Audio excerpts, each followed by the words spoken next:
All in favor? Aye. Okay. Agenda questions. Please limit your questions at this time to resolutions under new business on the agenda. As a matter of fairness, you're asked to limit your questions to no more than one and your remarks to no longer than 3 minutes. If you're here representing a group, please identify yourself, the group, and your position in the group. If you're here as an individual, please give us your name and address. This section of public participation will be limited to 15 minutes. Please specify the resolution you're referring to in your question.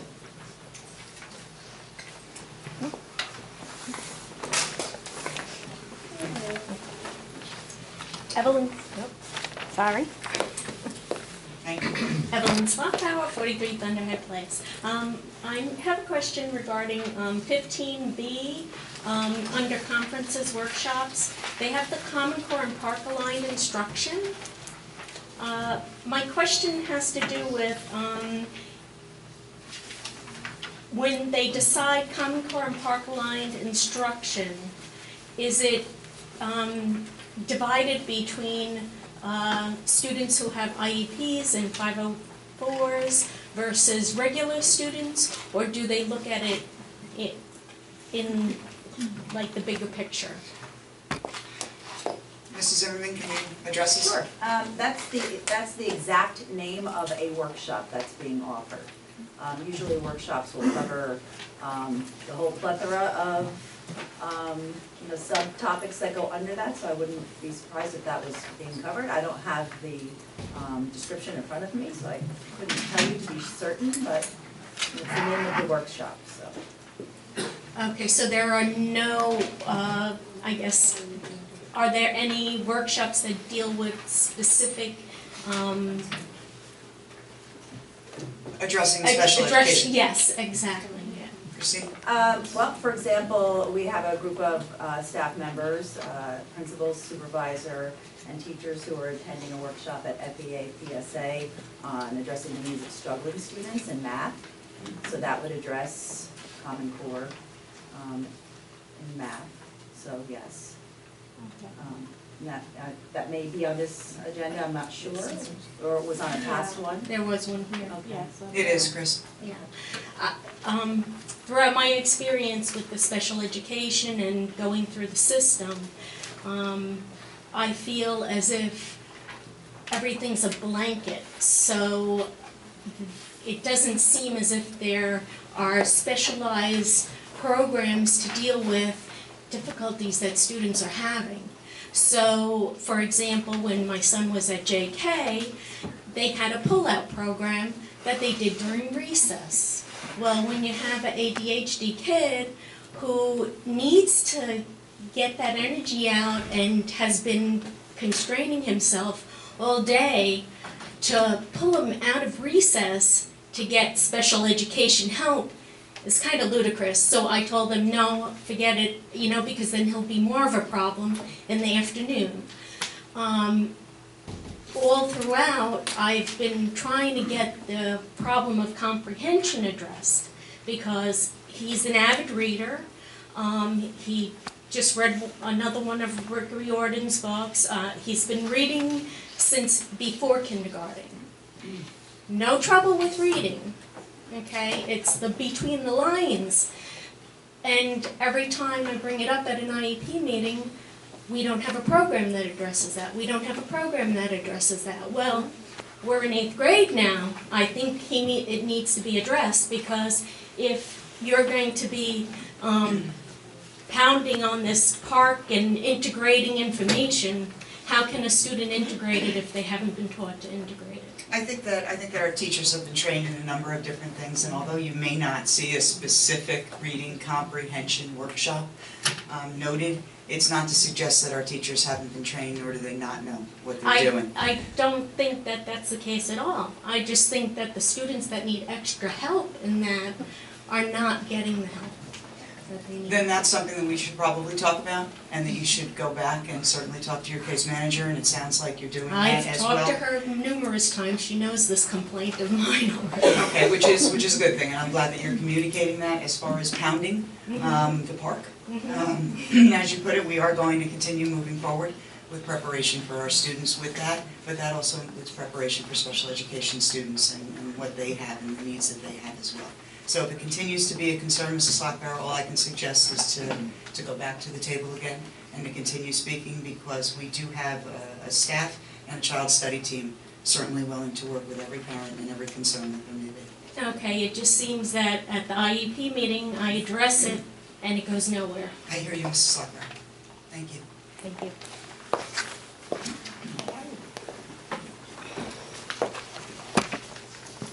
Hello, Michael Gallo, 68 Armour Road. I had a question about 115D, two-part question.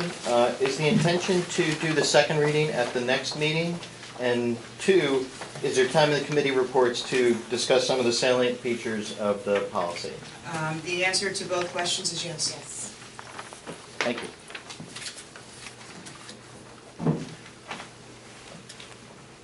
Anyone else? All right, if there's no one else, we'll go on. Okay, Dr. Schoen. Good evening, everyone. Thank you very much for being here. A really great evening for us. We have the opportunity to hear Mr. Ulmer, who is the principal of George Washington, and Mr. Gliata, our Director of Guidance, present as they typically do our district state testing results. This year they are going to include the park. So I'm going to turn it over to Mr. Ulmer and Mr. Gliata. I don't know if both of you want to use a microphone. Maybe you don't need it.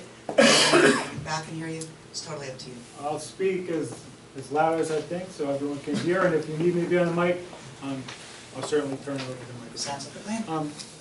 As Dr. Schoen said, Dominic and I will present the district testing report tonight. We'll review some data from standardized tests from last school year. Since it is the first year of Park, what we'll do is review some of the new terminology that's going along with the score report, so to build some understanding of that, and we'll provide also some resources for parents so they can understand the score reports when they're sent home to you. As many of you know, last year was the first year of the Park Assessment. The Park Assessment replaced NJS and HESPA that our students took in previous years. The Park Assessment was administered to students in grades 3 through 11. The change being formerly, when high school students participated in HESPA, it was only 11th grade. For the Park Assessment, 9th, 10th, and 11th grade students participated in the assessment. The math assessments were based on the course that students took during the school year, so there were Ramapo Ridge students that took the Algebra 1 and Geometry assessments.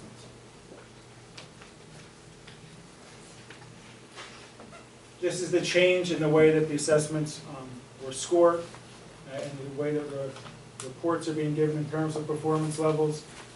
If you remember NJASC and HESPA, there was partially proficient, proficient, and advanced proficient. The state has moved to 5 performance levels now. Level 1, not yet meeting grade level expectations. Level 2, partially meeting grade level expectations. Level 3, approaching grade level expectations. Level 4, meeting grade level expectations. And level 5, exceeding grade level expectations. So a little more, bit of a variable there with the 5 levels as opposed to 3. And as we move further into this work, I'll certainly explain those levels a little bit further. As we get into our results, which are shown right here, please keep in mind that it was the first year of the assessment, so we're establishing a baseline for performance. As we have more data year over year, we'll have more things to compare our students' performance to. Additionally, Park has provided us only with comparative data for our district's performance compared to the state. In the past, you might remember district factor group comparisons. The district factor group was our school compared to schools with a similar socioeconomic demographic. Now we just have the comparison to the state. That's all that we've been provided with right now. In terms of the charts that you will see, on the left side you see the grade that was assessed. In the title you'll see English Language Arts or the math assessment. The first column is the count of valid test scores. All the other numbers are percentages. Even though there's not a percent symbol listed under each performance level, those are percentages. So if we look at grade 3, you have 208 students that had valid test scores. 3% were level 1, not yet meeting expectations. 15% were level 2, partially meeting expectations. 17% were level 3, approaching expectations. 50% were level 4, meeting expectations, and 14% were 5, exceeding expectations. You can see in that yellow column, that is our district total in terms of percentage of students that met or exceeded expectations. And to the right, in the dark blue column, is the state's percentage of students that met or exceeded expectations. So you can take a look at that chart there and take a minute to digest the numbers. As I said, all of the numbers listed under the performance levels are percentages. In each case, you can see, in terms of English language arts test performance, our students outperformed the level of the state by a significant amount.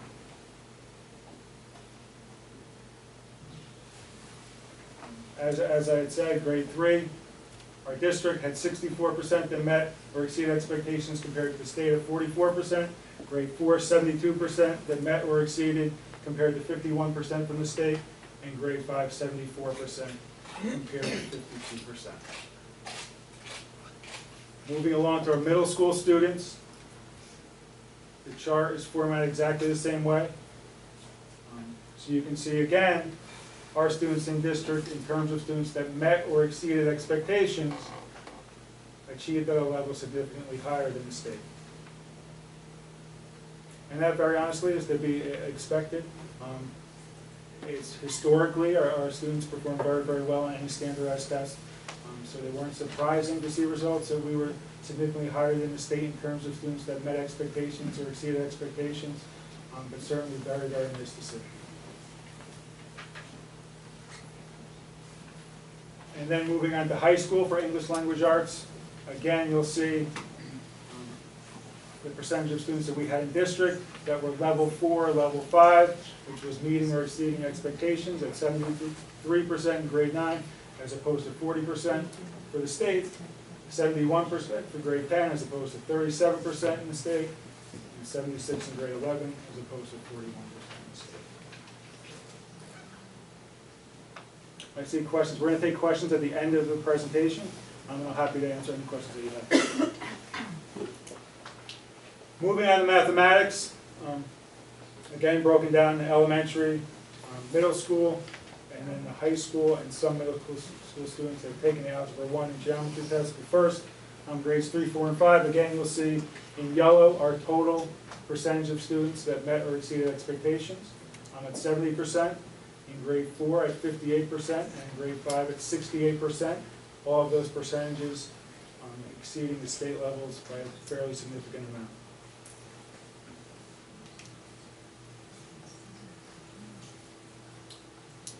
Here's our grade 6, 7, and 8 assessment results. You can see the asterisk by grade 8. That's because many of the 8th grade students participate in the Algebra 1 or Geometry assessment. And that's why you'll see that drop in the count of valid test scores in grade 8, because we have the students taking the higher level math assessments.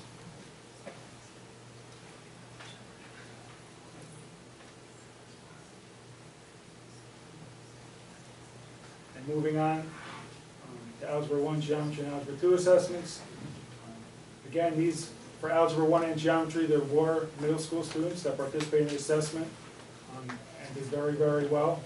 You'll see in Algebra 1, 71% of the students met or exceeded expectations, compared to 36% from the state.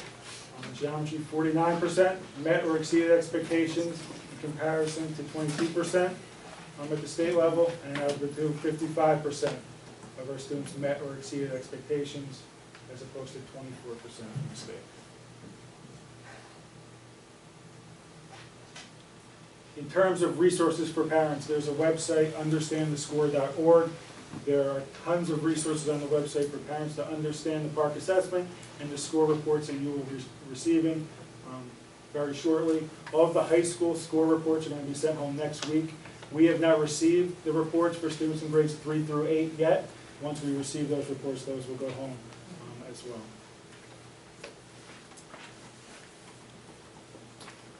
On that site, understandthescore.org, there is a short tutorial video on how to read a report. It's something that we suggest that all parents take a few moments to look at. Certainly the video will provide you with more insight into the scoring system that was used for PARCC and how to read the physical report that's in hard copy when you receive it. And finally, this is just a sample of what a score report may look like. You can see the levels are color-coded on top with orange, yellow, and green.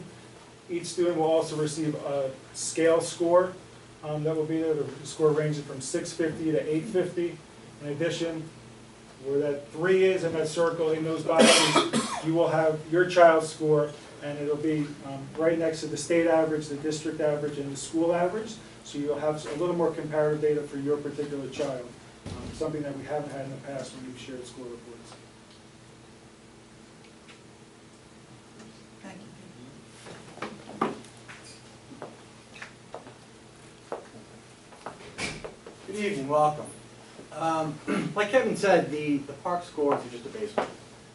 We don't have any historical data in which to build on, but in the next couple of years, as the park scores and keeps filtering in, we'll be able to really work with the scores and really be able to track the trends of our students.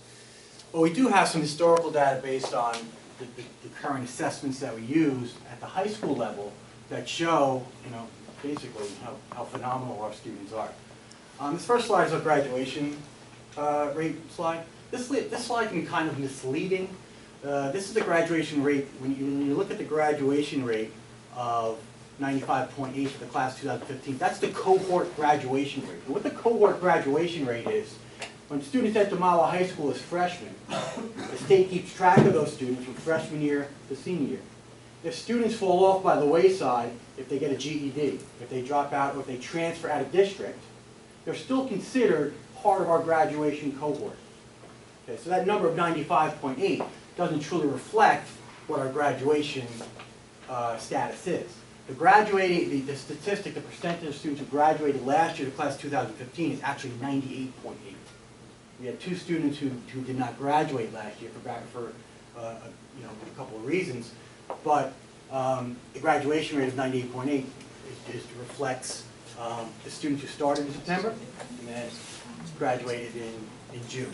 And it's exactly how it was in 2014. Actually, it's better. In 2014, our graduation rate was 98.7.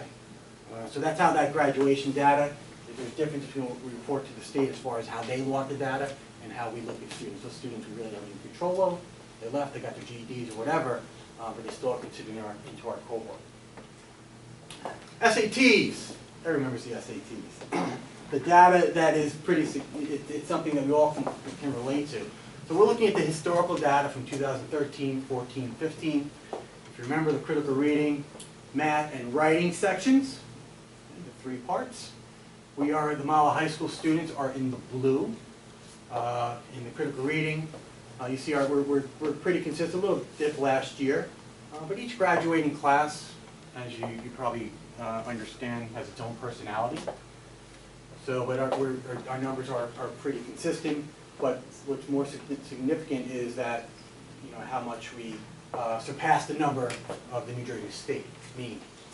So critical reading, math numbers, writing, and in total, we're just about 1,100 for just the critical reading and math for Mahwah High School students, about 70 points higher than the state. We'll have 1 more year of this data, because then the SAT is changing the following year. For the class 2016, will be the last class who takes this SAT. And the SAT College Board is throwing that SAT out the window and coming up with a new one that will affect the class of 2017. So we have 1 more year of this data to track, and then we're going to start all over to see where those numbers fall into place. The next slide is American College Test, the ACT, which is basically the SAT, similar to colleges will accept either the SAT or the ACT. The difference between the ACT and SAT is that the ACT has a science section. This test has become extremely popular. It's more reflective of what we do day in and day out in the classroom. So a lot of students have been gravitating and starting to take the ACT. A lot of the questions on the ACT, or the way the setup, is very, very similar to the PARC. The SAT, when they revamped the test in 2017, are moving to this model. So the SAT realizes they're losing market share, basically, to the ACT, because it's a stronger test. The SAT is changing their test think more like the ACT. For the first time this year, because of the popularity of our students taking the ACT, we're offering ACT prep classes at Mahwah High School. Students have never really had any prep in ACT except on their own. So this year we're going to target those students, and I'm looking forward to seeing those numbers jump significantly once they start working with our teachers in the math, English, reading, and science. So the average is each of 4 sections. You take the average of the 4, and that gives you the composite, or the total score. And actually, the ACT score from the class of 2015 is actually, if you put it on a scale, on a concordance table, the SAT, it's actually about 70 points higher than the 2015 SAT scores. So a lot of our students have been taking the ACT and been doing very successfully. AP, Advanced Placement. AP, graded 1, 2, 3, 4, 5. If a student earns a 3, 4, or 5, they have the opportunity to opt out of college level classes, some of those introductory classes.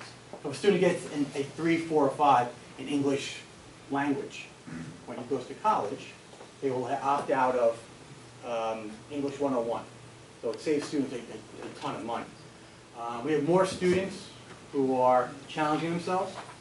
Last year, class of 2014 is kind of an anomaly, because that class was so big, but because it was the biggest graduating class in Mahwah High School history.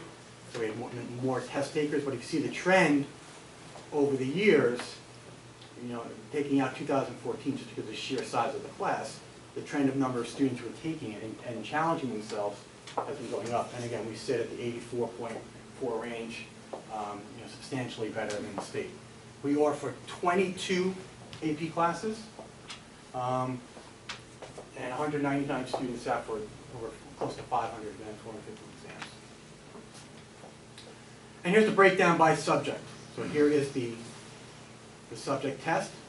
We have AP exams in biology, calculus AB, BC. If you look at that BC number, which is calculus BC is the top level mathematics class, and kids are putting about 4.5, and you see the consistency and the strength that we've displayed with those students in our math program.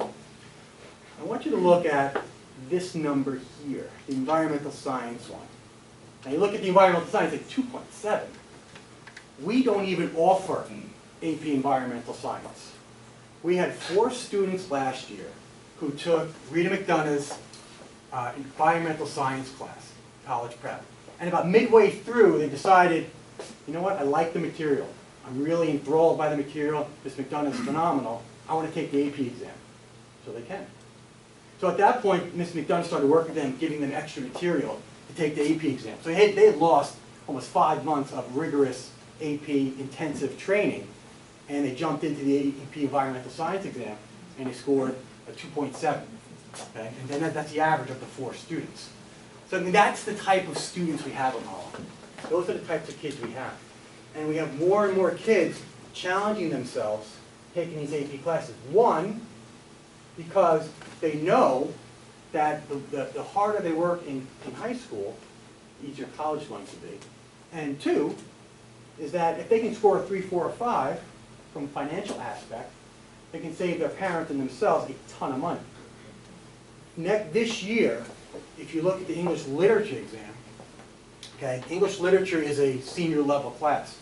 This year we're offering 3 sections of students taking AP English literature. We're only offering 1 section of honors, English 12. So we have more students who want to challenge themselves in English literature and just take that step because they know if you read well and write well, you'll be very successful in college. So students are jumping in and really taking the bull by the horns by wanting to get into these classes because they know in the long run it's going to help them succeed. Again, these are the other AP scores, microeconomics, music theory. Some of these are just a couple of years old. The studio art drawing's a relatively new class, the music theory. We've been running for a couple of years. But again, our numbers across the board, and you look at the Spanish, the world language, 4.8 out of 5. I mean, those kids are the world language department, especially Ms. Lindonio, Ms. Lazansky, really working well with that program, and the successes has been phenomenal. And you look at threes, the high threes across the board. Percent of students attending college. Okay, these are our numbers for the class of 2015. We have 4-year colleges, 2-year, and other. The 4-year college, 84% of our students attend 4-year colleges. The overall number of students who attend post-secondary schools, 96%. That's a combination of the 4-year and 2-year colleges. This 12%, this number has been rising, not only for us, but across the county. When I talk to the other directors, their 2-year college numbers have been rising, and it points specifically to the aspect of finances. Students are understanding the fact that they don't want to come out with $100,000 in debt. So they can go to a community college for a year or two, okay, save $25,000 or $30,000 at that end, and then transfer to any school that they want. Because there's a reciprocation between college for the community colleges and all the state schools in New Jersey, that they will accept those classes. So students are going to Rutgers and to all the major universities, and they're going to get their master's degree, and that's where they'll pile up a little debt. But they'll come out with a master's degree. So we see those numbers across the county growing up with those 2-year schools. And these 4-year, the 4% of the other, that's military work, students who are on sabbatical, we could say. They decided to go to Peace Corps. They decided to take a year abroad, study abroad, internships, work. So a lot of our students, that number has also risen a little bit, but for a different reason, because our students are starting to become a little more savvy. That instead of jumping into a college and a university and picking a major, figuring it out, the financial aspect of it, students want to have a little more information before they jump into something else. So after all said and done, this is my favorite slide. Yes, it is. And Dr. Schoen humors me every year with this. Princeton, Yale, Cornell, Harvard, Delaware, George Mason, Bryan, Duke, Case Western, Indiana, Illinois. Our kids, when they run through K through 12, and they work with our teachers and administrators and within this wonderful community we have, they're getting into all the top schools.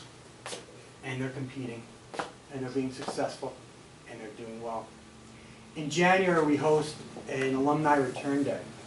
When I have the class of 2015, they come back and talk to the class of 2016. They talk about their first semester away. They talk about college. They talk about the experience of selecting colleges. And the first question I always ask them when I see them, were you prepared for college? And 9 out of 10 will say that they were. They actually say that college is actually easier because there's more free time to get things done. So our students are getting into the top-ranked schools. Our students are performing at that level, with and competing against the students from the other county. And it's a tribute to Dr. Schoen, Mr. Fair, all our administrators, and especially our teachers and parents who work together, and then we're creating good kids. Okay, the numbers are fantastic. The SAT scores are great. The test scores are what they are. But we're creating good and decent human beings, and that's the most important aspect. So, Chad, you got questions? I don't have questions. But certainly, I don't have a question, but we'll certainly open it up to questions. Hi, I'm Madonna. My son is in the 2-year advanced math program. And my question with the park is that in the past, if you were remedial or advanced, the NJS had you doing your grade level, not what you're performing at. Now the park is having you do it at where you're performing, not your grade level. As a parent, how can we adjust and see where our child is? Well, if the park is assessing the student in math by the course that they're taking. Correct. So an 8th grade student, unless they're enrolled in Algebra 1 or geometry, they're going to take the grade 8 math exam. Correct. But what I'm saying is, like, in the past, it was, okay, my son last year was 7th grade doing Algebra 1, but that's not where the seventh grade class, the average seventh grade class was. So I could see where he was compared to the average student of his age. But now I'm comparing him 2 years ahead, this is in geometry this year. So when I get the report for this one, the students in his grade are actually doing 1 year less or 2 years less. Yeah, well, I think So how do you you can compare work where under he a is general versus- assumption that if he's taking an advanced course, he's probably performing at a level that's more advanced than most of the students in his grade. You're only gonna get comparative data for your son and the students that took that same exam. Okay, So, so he would be compared more to, would it be for his? He's compared to the students that took that course and took that PARC assessment. Whether it be in Ridge or the high school? See, the unique thing about the way our program and the way our school is set up is that the math supervisor, Ms. Polaway, is also the supervisor at Grandpa Ridge. Okay. So the Algebra 1 that students are being taught in 7th and 8th grade at the Ridge It's parallel is to- parallel. So students, when they're taking Algebra 1 and at the Ridge, and their expectations, they go into geometry at the high school level, the teachers know explicitly, they're the same supervisors joining the two schools together to prepare those kids. So the Algebra 1 is Algebra 1. Geometry is geometry, no matter how what grade you take it in. So I'm comparing that result basically anywhere from the 20 children that are in his class to whatever age they are in high Right. school. The- Those the children one- all pooled together. The one result that you will have that is compared to grade level peers is it on that score report that we had up briefly. You have a comparison from students in your school that took that same assessment. So you can pretty much assume that those students there Would be his class. would be his class. Because Yeah. they're only 20 children that we do. Mhm.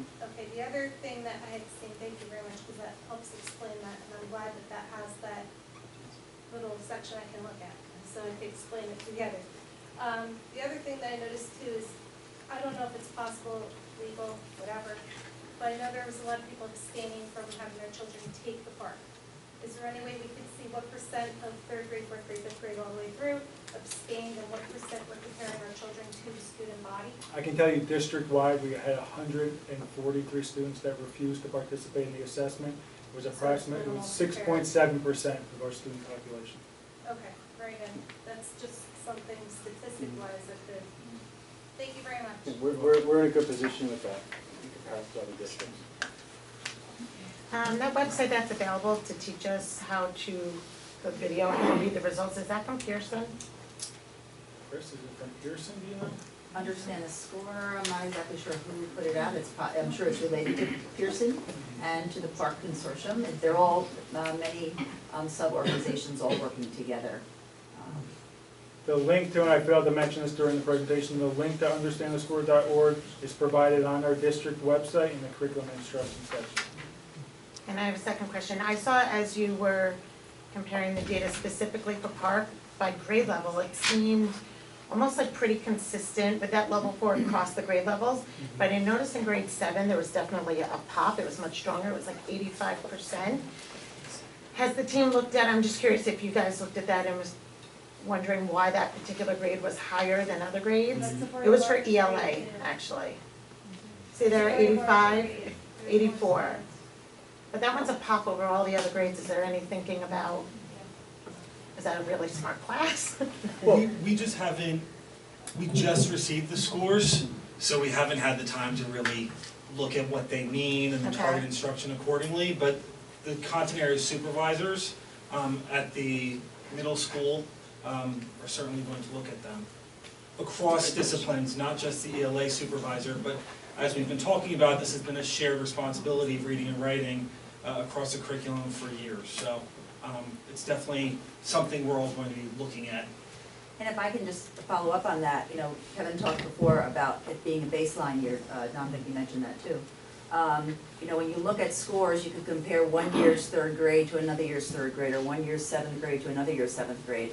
What's also interesting is when you have multiple years of data to look at the same cohort of students as they move through the grades. Sometimes there's just a group that, you know, is higher for Right. whatever reason, or a little lower for whatever reason. You know, the teachers work with individual students to remediate weaknesses and to bolster strengths.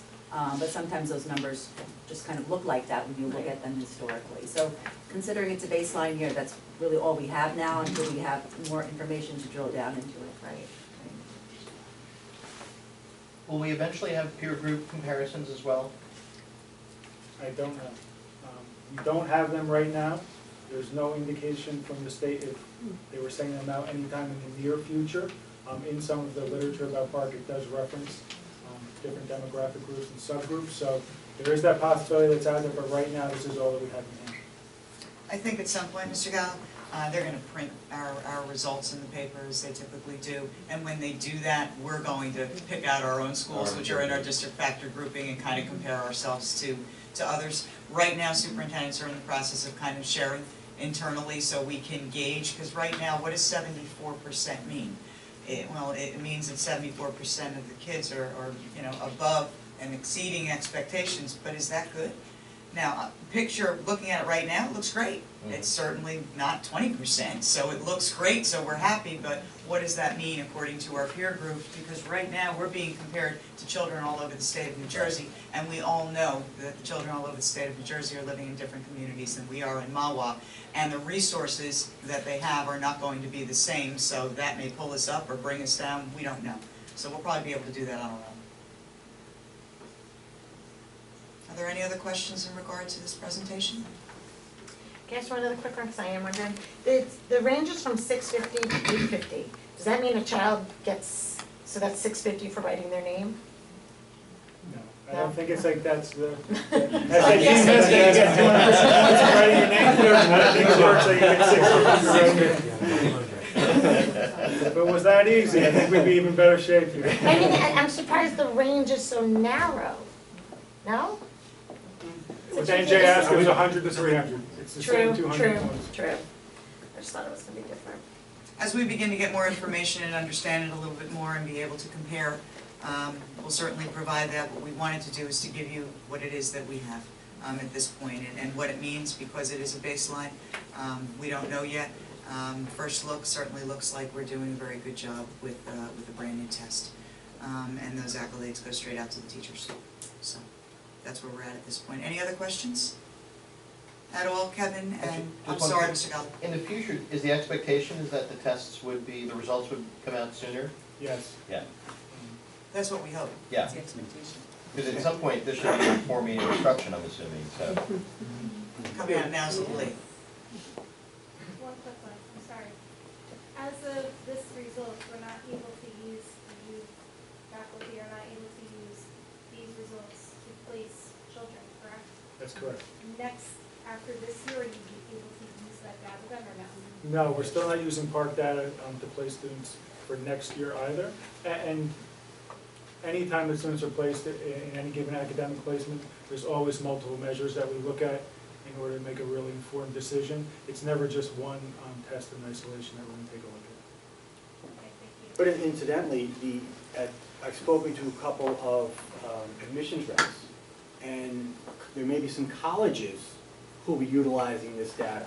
There's no moratorium on them to determine whether or not a student should be placed in a remedial class or not. So a student does not take the part, okay, who refuses to test, take the part. When we get to the college level, they may see that they need to take a remedial class because they don't have any background based on the Park scores.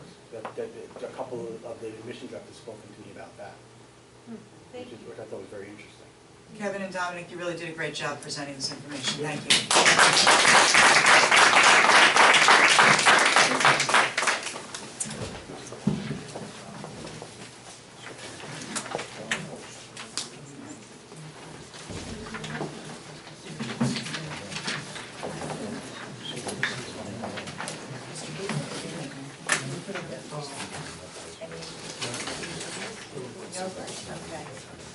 All right, we're going to go right to our Assistant Superintendent's report. Mr. Fair, if you have a report, whenever you're ready. Sure, I just wanted to publicly congratulate Kristen Tribona, our Supervisor of Science for grades 6 through 12, who has been selected for the Next Generation Science Standards grades 6 through 12 Assessment Task Writing Team. I know that a lot of supervisors and teachers applied to be on this sort of task force, and I think that it'll be really beneficial for the science department. I know as we build our STEM program, it'll be great for us. So that's all. Thank you. Thank you. Okay. So I have my report now. On Friday, November 20th, 9 Mahwah High School students competed in the Engineering Tomorrow Challenge at Ridgewood High School under the leadership of STEM teacher Mrs. Angela Schmalz. The day featured interactive demonstrations and presentations by high-level engineering professionals, providing students with exposure to real-world engineering disciplines and global challenges engineering solutions were addressed. Students were then posed with challenge problems to solve in group settings.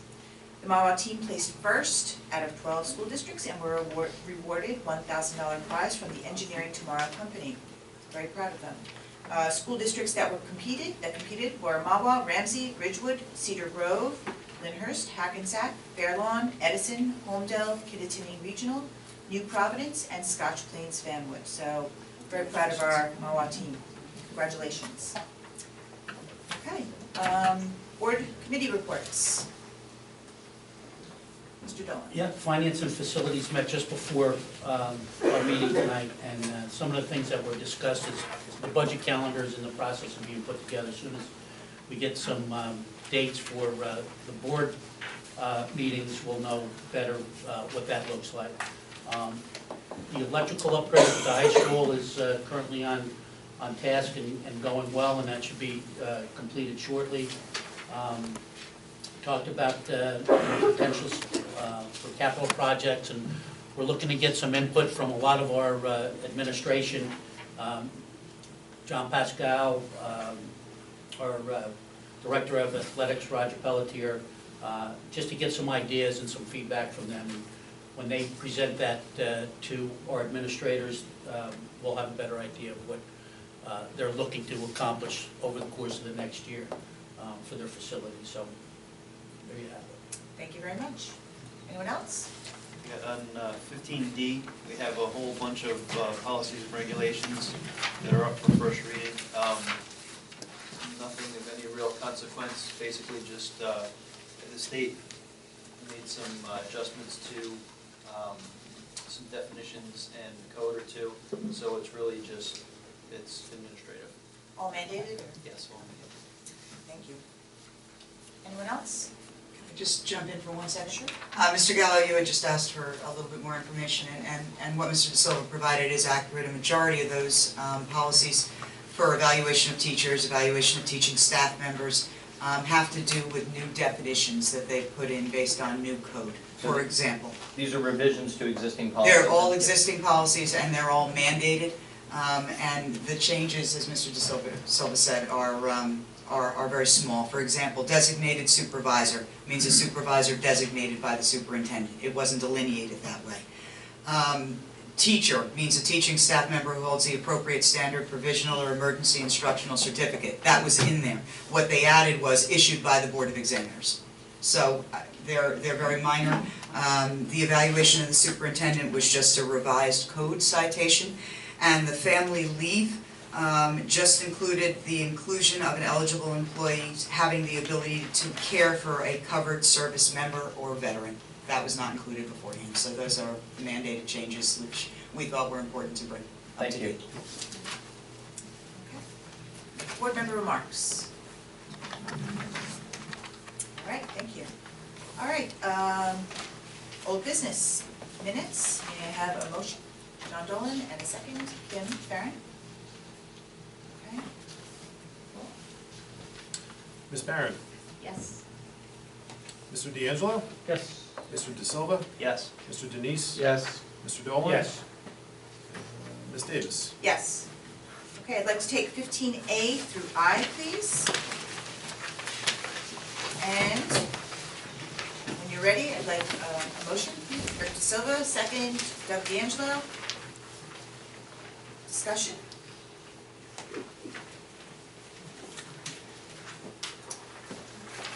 Okay, all right. Ms. Barron? Yes. Mr. D'Angelo? Yes.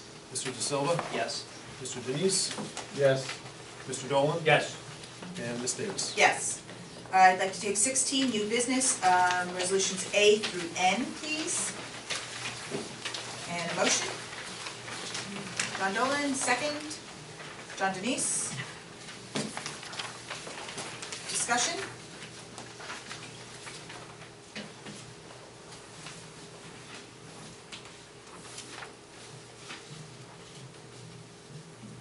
Ready? Okay. Ms. Barron? Yes. Mr. D'Angelo? Yes. Mr. De Silva? Yes. Mr. Denise? Yes. Mr. Dolan? Yes. And Ms. Davis? Yes.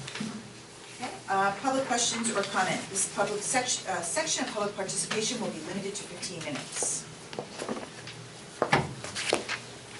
Evelyn Slackrout, 43 Thunderhead Place. John Dolan, you mentioned the Finance and Facilities Committee is looking at capital projects and that you approached John Pascal and Roger Pelletier. Will you be approaching the science department, the math department, the other principals? Yes, I'm sorry I didn't mention more, but yes, at Dow, they will all be asked for input as to what they would like to see done. Okay, thank you. Our conversation with Slackberry was very preliminary in nature, in preparation for our board, and what we would like to do is to bring in all of the stakeholders. So we'll certainly speak to our supervisors and our administrators, all of them. We have not sat down and had personal conversations with Mr. Pascal or Mr. Pelletier yet. Okay, So just I do wanna know that. clarifying. I know, as I am. Thank you. You're welcome. Anyone else? Okay. Motion to adjourn. John Dolan and Rick. All in favor? Aye. All right.